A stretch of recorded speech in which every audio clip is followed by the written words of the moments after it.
there's nothing else to be said. It is scary. And then kick in all those old cliches, you know, when one door opens, closes, another opens, bloody, bloody, blah. But it's scary.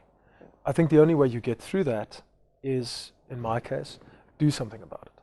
Because you're always going to be scared, whether you're sitting at home on the couch, you know, trying to distract yourself, or whether you're going out there and talking to people and having interviews and drinking coffee and putting yourself out there. And you got those interviews by activating a network. That is very true. I was incredibly fortunate in the network I had. We had some family friends in the industry. And I'd also met people, I can't recall how, while studying and working. So back to that point about parallel preparation. While studying and working, I contacted people and, you know, kind of cold called and said, hi, this is who I am. Again, can I take coffee with you? Take you to coffee.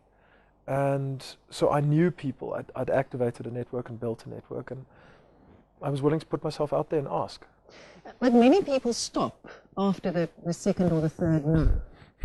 Okay, so whether you're selling yourself, selling life insurance, whatever the case may be, it's a numbers game. No means next.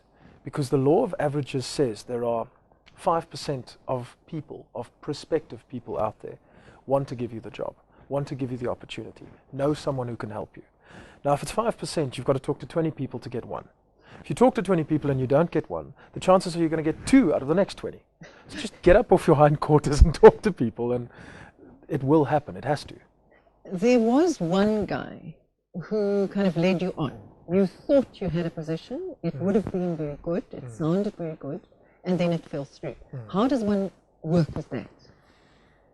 You're young, you're inexperienced, he was much older, you had enormous respect for him.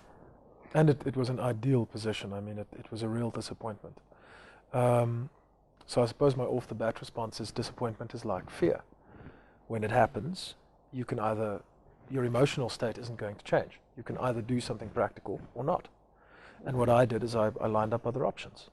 Kicking and screaming and very unhappy because it was the dream job.